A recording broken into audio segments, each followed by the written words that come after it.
सितेभ्यः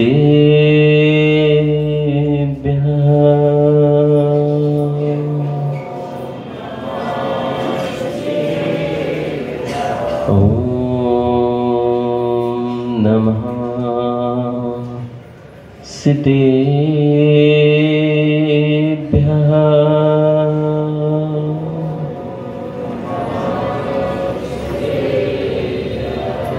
मंगलम भगवान हरिहन मंगलम भगवान जिना मंगलम प्रथमाचार्य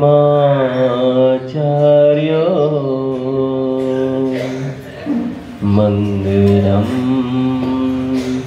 वृषभेश्वरा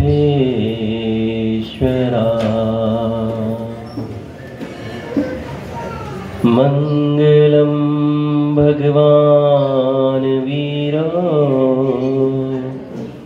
मंगलम गौतमो गणी मंगलम कुंद कुंदाद्य जैन धर्मोस्तु मंगलम जैन धर्मोस्तु मंगलम जैन धर्मोस्तु मंगलम नमो अरिहन्ताणं नमो सिद्धाणं नमो आयर्याणं नमो वज्रायाणं नमो लोहि सवसाहोणम्।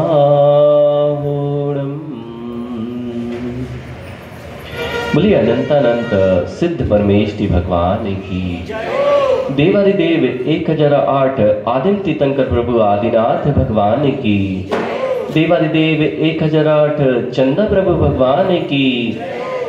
बोलिए अंतिम शासन नायक वर्धमान स्वामी की परम पूज्य आचार्य भगवान कुंद कुंद देव की परम पूज्य आचार्य भगवान समंत भद्र स्वामी की परम पूज्य आचार्य भगवान अध्यात्म योगी चर्या श्रोमणी 108 विशुद्ध सागर जी महामुनि राज की द्वादशांग जिनवाणी माता की परम पूज्य मुनीश्वर श्रेष्ठ समर्थ सागर जी महाराज की समस्त मुनि संघ की। जिन शासन में आराधना इसलिए की जाती है कि जीव आराध्य बन सके। आराधक के जीवन में यदि आराधना का लक्ष्य आराध्य बनना नहीं है, मात्र आराधक बने रहना, यह जन शासन नहीं सिखाता। आराध्य जिसको बनाया जाता है उसकी भक्ति करते रहो, उसकी पूजा करते रहो, इतना मात्र जिन शासन नहीं है। यदि आराध्य बनाया है और आराध्य आपको भृत्य बना के रखे, आराध्य आपको भृत्य बना के रखे, सेवक बना के रखे, दास बना के रखे, तो वह आराध्य नियम से आराध्य नहीं हो सकता। जितने आराध्य दिखाई देते हैं वे कभी ये नहीं कहेंगे कि आप हमारे सेवक बन के रहो, दास बन के रहो। वे तो एक ऐसे चलते फिरते विद्यालय की तरह मानना चाहिए। यदि एक विद्यालय में, पंडित जी, एक विद्यालय में आप पढ़ने गए थे, शास्त्री करने गए थे, और वहां कह दिया जाता, जितने शास्त्री लोग थे वे यदि कह देते कि बेटा तुम्हें हम पढ़ा तो रहे हैं लेकिन तुम हमारे बराबर कभी नहीं बन पाओगे। जितने बच्चे विद्यालय में जाते हैं उनसे यदि कह दिया जाए कि बेटा पढ़ाई तो यहां करो, खूब करो, लेकिन तुम हमारे जैसे अध्यापक भी नहीं बन सकते, तो उस विद्यालय में क्या अपने बच्चों को भेजोगे? पंडित जी, आप जाते क्या ऐसे विद्यालय में शास्त्री करने जाते क्या कि आपको शास्त्री की उपाधि भी नहीं देंगे? क्योंकि हम स्वयं शास्त्री हैं और आप भी स्वयं शास्त्री हो जाओगे, तो ये कैसे मंजूर है? जो लोग जिन दर्शनों में आराध्य की सेवा भक्त बन के की जाती है, भगवान बनने का कोई उपदेश नहीं होता है, वे भक्ति तो करते रहेंगे और भक्ति करते करते भगवान बनने का उन्हें बोध ही नहीं है। देवेंद्र नगर, देव इंद्र नगर बड़ा नियोग है प्रमोद भैया। पिछले वर्ष, अभी पूरा वर्ष भी व्यतीत नहीं हुआ, हमने अपनी यात्रा का प्रारंभ प्रथम नगर देवेंद्र में नगर से ही किया था। और इस बार पुनः ऐसा नियोग बना, पिछली बार पन्ना से आए थे और सलेहा जा रहे थे श्रेयांसगिरी, इस बार श्रेयांसगिरी के बड़े बाबा के दर्शन करके आ रहे हैं और पन्ना की तरफ विहार कर रहे हैं। कैसा नियोग है देवेंद्र नगर वालों का। लेकिन यहां ध्यान रखना, जो विषय है उसको भूल नहीं जाना। भक्ति तो करना, लेकिन भक्त बने रहने के लिए नहीं करना। भक्ति तो करना, भक्त बने रहने के लिए नहीं करना। हम तो भक्ति में ही खुश है। अरे भक्ति में जब तक खुश रहोगे तब तक अपने आप को जिन नहीं बना सकते। यह जिन शासन यही तो कहता है, एक दिन जिनके पास आओ, जिनके पास प्रतिदिन आओ और एक दिन निज को जान जाओ और तुम भी एक दिन जिन बन जाओ। यही तो जिन शासन की देन है। ये आराध्य जो है, ये युवा सुबह से बिहार करा के आए, कमंडल लेके आ रहे थे। लोगों को लग रहा था कि महाराज जी के पीछे पीछे भागते रहते हैं बेचारे। रात भर जो युवा थे, कल थोड़ी ठंड ज्यादा थी, बालक बाहर सोए।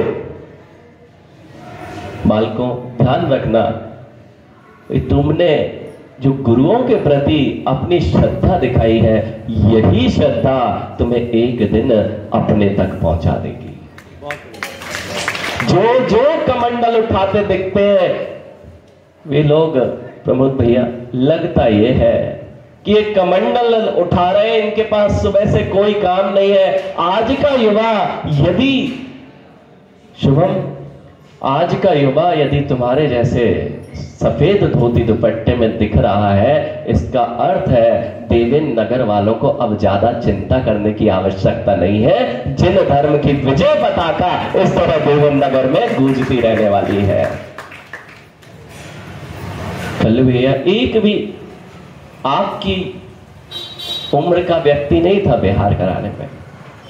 आप तो दर्शन करने आए थे, लेकिन जो भी युवा विहार करा रहे थे, वे सब युवा, जो युवा सुबह 8 बजे 10 बजे तक सो के उठता हो, वे गुरुओं के पास जाके अपनी रात्रि व्यतीत कर रहा हो, इससे बड़ा अच्छे संस्कार और कुछ नहीं हो सकते। लेकिन क्या ये युवा, माइकल, क्या ये युवा, इनके पास काम नहीं है क्या? काम नहीं है इसलिए तो मुनिराजों के पीछे पीछे डोलते रहते हो तुम। कई लोग ऐसा सोचते होंगे कि इनके पास कुछ काम नहीं है तो मुनियों के पीछे चल देते हैं। अरे इन्होंने सही काम पकड़ लिया है, इसलिए तुम्हारे जैसे मेहनत करने की आवश्यकता नहीं पड़ रही है। प्रमोद भैया कमाई भी करना जानते हैं, और कमाई नहीं है तो कमाई नहीं होती। कमाई की नहीं है, पूर्व में कमाई नहीं करके आए और अभी कमाने में लगा है, उसकी कमाई नहीं होती। कुछ समझ में आया माइकल? जिसने पूर्व में कमाई नहीं की है और यहां दिन भर कमाने में लगा है, वो शाम को कुछ लेके नहीं आ पाता। इन जो भी धर्म से लगे हैं, ये पूर्व में कमाई करके आए थे, वर्तमान में पुनः पुनः देव शास्त्र गुरु के शरण में आए हुए, पुनः कमाई चल रही है। इसलिए यहां से जब माइकल कभी ये मत सोचना कि व्यापार चल रहा है तो अपन पहले मंदिर मां, नहीं तो सबसे पहले कहीं यात्रा करने जाना हो तो सबसे पहले कटौती किस में होती है? मंदिर ठीक है, आज पूजा नहीं करेंगे, आज अभिषेक नहीं करेंगे, पहले अपना कार्य कर लेते हैं। अरे सारे कार्य उसके ही सफल होते हैं जिसके कार्यों के पूर्व में देव शास्त्र गुरु का स्मरण हुआ करता है। जिन जिन कार्यों को सफल बनाना हो मुनिया, जिन जिन कार्यों को तुम्हें सफल बनाना हो, यदि तुम्हें अपने कार्य सफल करना हो तो आज एक सूत्र नोट कर लो। बहुत समय ऐसा आता है जीवन में माइकल, बहुत बार ऐसा होगा कि जीवन में उतार चढ़ाव के दिन आएंगे और कई बार ऐसी समस्याएं आएंगी जिन समस्याओं का समाधान सामने दिखाई नहीं देता। कुछ नहीं करना, कुछ नहीं करना, मात्र 10 मिनट बैठ जाना और अपने गुरु का स्मरण कर लेना, नियम से तुम्हें रास्ता दिखाई दे जाएगा। ये नियत है। जो गुरु परंपरा, जो गुरु संसार समुद्र से पार होने का रास्ता दिखा सकते हैं, कि क्या उन गुरु का स्मरण तुम्हारे लौकिक कार्यों की सिद्धि में सहायक नहीं बनेगा? अवश्य ही बनेगा। लेकिन माइकल ऐसे गुरु चुने हैं देवेंद्र नगर वालों ने, ऐसे गुरु चुने हैं कि एक भी बार प्रमोद भैया इतना बड़ा कार्यक्रम करके चले गए आचार्य भगवंत, लेकिन प्रमोद भैया की पीठ नहीं ठोठी, क्योंकि ये इन्होंने इनको गुरु इसलिए ही बनाया है कि तुम्हें यदि पंडित जी यहां जितने गरीब है उनको दान आन देते हो कि नहीं देते हो? जो रोड पे गरीब है कल भैया उनको दान देते हो कि नहीं? जितने लोग दान देते ना वो कभी उनको ऊपर नहीं उठाना चाहते, जितने लोग दान देते रहेंगे कभी उसको ऊपर नहीं उठाना चाहते। ऐसे ही ये जिन शासन तुम्हारी मांगों की पूर्ति होती जाए तो तुम कभी ऊपर नहीं उठ पाओगे। अरे तुम्हें खुद राजा बना देगा कि तुम दूसरों को दान दिया करो। ऐसी यदि कोई शिक्षा देने वाले गुरु मिले हैं प्रमोद भैया तो वो है आचार्य भगवान विशुद्ध सागर जी महापरिवार। बाहर के पैसे कैसे आते हैं ये तो पंडित जी लगवा लेते हैं। पंडित जी बाहर का ये सब मान स्तंभ कहां से बनना है, मूर्ति कहां से आना है, कौन लाएगा, कौन बनाएगा, ये तो पंडित जी का काम है। और प्रमोद भैया कितनी आमदनी होगी। वे गुरु ऐसे हैं जैसे वायु का वेग आता है। अभी कुछ दिन पहले देवेंद्र नगर में दिखाई दे रहे थे, अब तो वे श्रेयांसगिरी से भी और आगे जा चुके हैं। वायु का वेग आए मां, वायु का वेग आए और सुगंध ना आए, ऐसा संभव नहीं है। जिनको अपने गुणों में वृद्धि कर लेंगे नियम से उसे कोई छुपा नहीं सकता। जैसे एक अगरबत्ती पंडित जी एक कोने पे, इस कक्ष के कोने पर रख देना और वह अगरबत्ती बता देगी कि मैं इस कोने पर हूं। बस ऐसे ही आचार्य भगवान कहीं भी विराजमान रहे, इस देवेंद्र नगर वालों की उनकी खुशबू और महक तो हमेशा मिलती ही रहती है। प्रमोद भैया सत्य बोले, कभी देवेंद्र नगर देखा नहीं था, लेकिन देवेंद्र नगर का नाम हर बार सुना था। देवेंद्र नगर बहुत बाद में, पिछले साल ही पहली बार हमारा या एक बार और आचार्य भगवान के साथ में देवेंद्र नगर नहीं आगमन नहीं हो पाया, दूसरी तरफ से आके निकल गए थे। पहली बार देवेंद्र नगर पिछले साल ही देखा, लेकिन ऐसा नहीं था कि देवेंद्र नगर का नाम ना लिया जाता हो, क्योंकि आचार्य भगवान का अधिकतम समय इस देवेंद्र नगर के आसपास शुरुआती दिनों में निकला है। और देवेंद्र नगर वालों की भक्ति भी उनके प्रति अटूट है, लेकिन वह भक्ति मात्र भक्त बने रहने के लिए नहीं रखना। यही बता रहे गुरु को जान लिया है और माइकल ने गुरु बनने के बाद भी गुरु के पद चिन्हों पे नहीं चल पाए, तो फिर कभी भी तुम गुरुता को प्राप्त नहीं कर पाओगे। आज नियोग कि आचार्य भगवान ने कहा कि जाओ, अनुपम सागर जी महाराज ज्येष्ठ मुनिराज हमारे, उनके साथ जाकर जिन शासन की और निज धर्म आत्म साधना की साधना में आपको विहार करना है, उन्होंने पथ तो दिया ही, साथ में पाथे दिया। अब कोई चिंता नहीं करना है, बाकी सारा काम अनुपम सागर जी महाराज देख लिया करेंगे, क्योंकि ये तो आनंद है, छोटे होने का आनंद ही है। पंडित जी अभी बड़े पंडित जी थे तो ज्यादा टेंशन नहीं थी आपको, और कहीं बड़े बन के जाओ तो बड़ी चिंता हो जाती है। हमें आचार्य भगवान ने चिंता मुक्त करके भेज दिया है, हमारे ज्येष्ठ और श्रेष्ठ मुनिराज को हमारे साथ भेज दिया है, जिससे कि हमारी सारी चिंता, उन्होंने तो कहा अब आप तो अपनी साधना करो, बाकी सब बड़े महाराज देख लिया करेंगे। इसलिए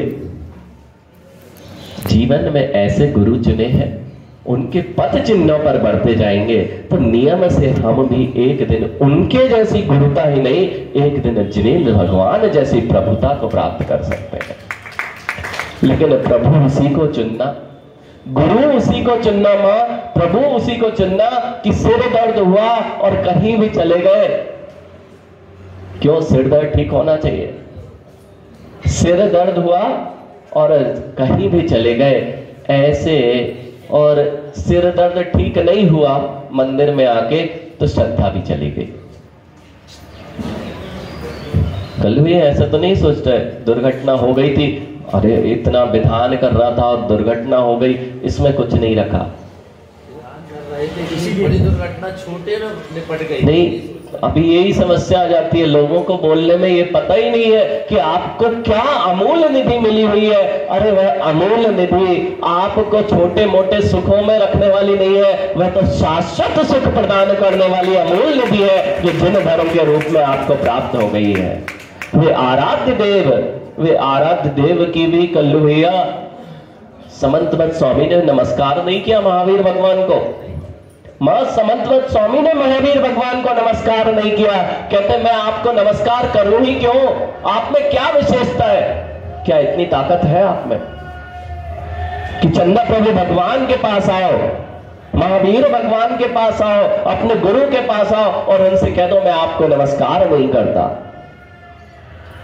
समंतवत स्वामी ही थे जिन्होंने कह दिया कि मैं महावीर भगवान आपको नमस्कार करूं ही क्यों। तो महावीर भगवान ने कहा अरे मेरे समोसण में देवों का आगमन हो रहा है। माइकल, जब समोसण लगता है तो इस भूतल पर जब 5000 धनुष ऊंचाई पर समोसण लगता है और आकाश में ऐसा कोई स्थान नहीं होता जहां देवों का आगमन ना होता।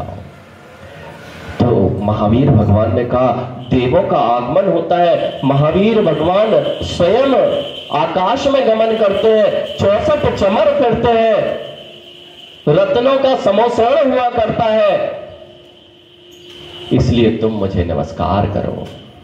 समंतवत स्वामी कहते हैं अरे देवागम न भूयान चामरादि विभूतया माया विश्वपि दृश्यन्ते नातस्तोमसि नो महान। अरे आपको इसलिए नमस्कार क्यों करो, ये तो कोई माया भी पुरुष के अंदर भी देखा जा सकता है, इसलिए मैं आपको नमस्कार नहीं करता। फिर महावीर भगवान ने कहा अगर ऐसा है तो मेरी अंतरंग और बहिरंग विभूति को देखकर नमस्कार करो। मुझे क्षुधा नहीं लगती, तृषा नहीं लगती, भय नहीं होता, 18 दोषों से रहे तो पसीना नहीं आता, बाहरी शरीर का वैभव है, वज्र विषम नाराज सहनन है। ऐसा सुंदर शरीर मां श्रृंगार दानियों को खाली करने से, श्रृंगार दानियों को खाली करने से कभी सुंदरता नहीं मिलेगी, ध्यान रखना। पूर्व भाव देख लोगे, कामदेव और तीर्थंकरों के पूर्व भावों का वर्णन जब पढ़ते हो एक ने भी श्रृंगारदानी का प्रयोग किया होता ना तो कामदेव और तीर्थंकर जैसा पद नहीं मिलने वाला था। अरे जिनेंद्र भक्ति ही एक ऐसा उपाय है जिससे कामदेव और तीर्थंकर जैसे सुंदर शरीर को प्राप्त किया जा सकता है।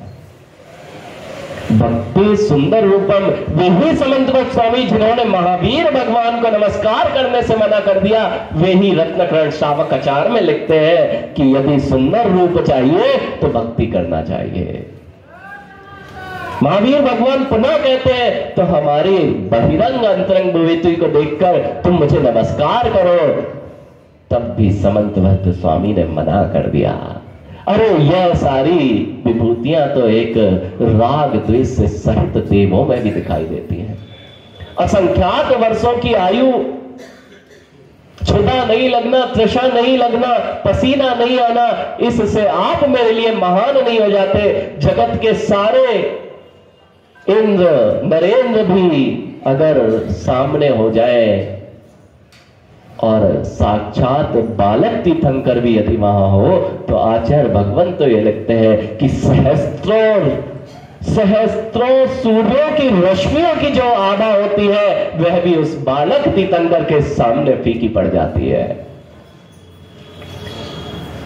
फिर जब महावीर भगवान भी उनकी तर्कणा और युक्ति से हार मान गए मां, तब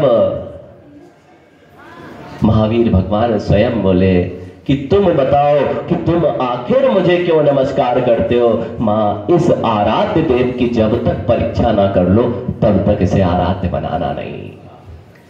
आज का सार इतना ही है, आराध्य की भी परीक्षा करो। सारे आराध्य नहीं हो सकते, वही आराध्य हो सकता है जिसकी आराधना करने से आराधक एक दिन आराध्य पद को प्राप्त कर ले, वही आराध्य हो सकता है।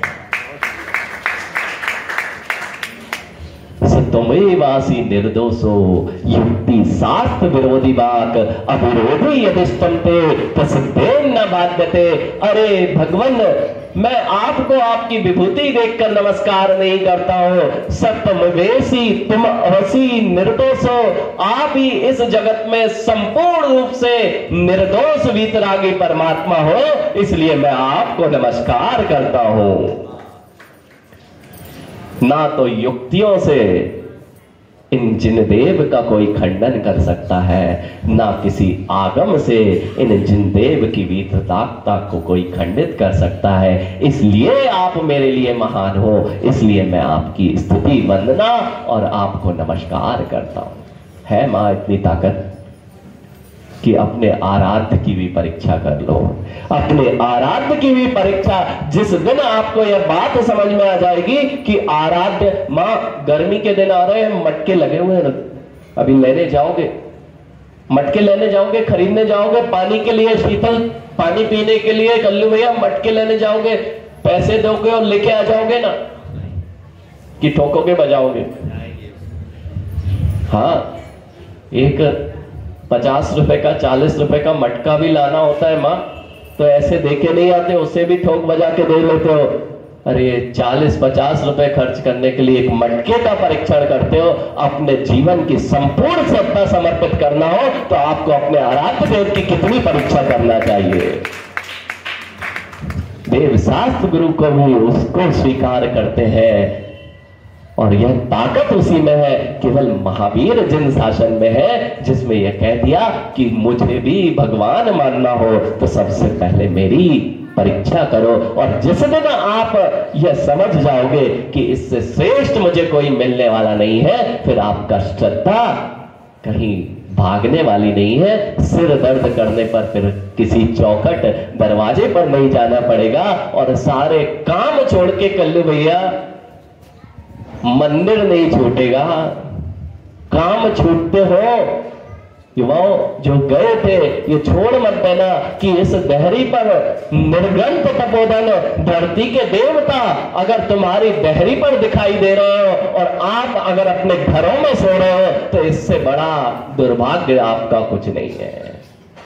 अरे अपने दामाद के लिए प्रमोद भैया सुबह से आना तो स्टेशन चले जाते हैं लोग, इसलिए ध्यान रखो, जो तुम युवाओं जो काम कर रहे हो कि बहरी के 25-50 किलोमीटर की देवेंद्र नगर की सीमा में यदि कोई मुनिराज हो, अपना अहोभाग्य मानना।